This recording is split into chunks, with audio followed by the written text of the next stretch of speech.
за нас и за граѓаните на Република Македонија и за меѓународната заедница. Уставот беше прекршен на 24 декември 2012 година.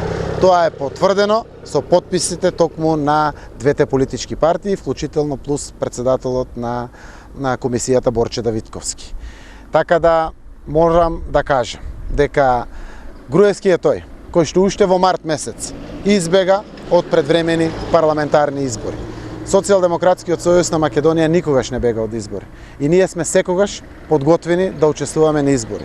Но потенцирам, никогаш повеќе нема да дозволиме организирање на уште едни криминални избори. Затоа го повикувам Груевски да директно, неформално, туку суштински, заедно со опозицијата и пред се со институциите на системот, се вклучат во исчистување на избирачкиот список до крај и вградување на сите препораки од ОПСИ и ОДИХР во изборното законодавство. Тоа е исто така препорака од мартовскиот договор, наша обврска како земја. Штом тоа ќе биде завршено, веднаш можеме да го прецизираме терминот за одржување на парламентарни избори и најбрзата процедура за организација на вакви парламентарни избори.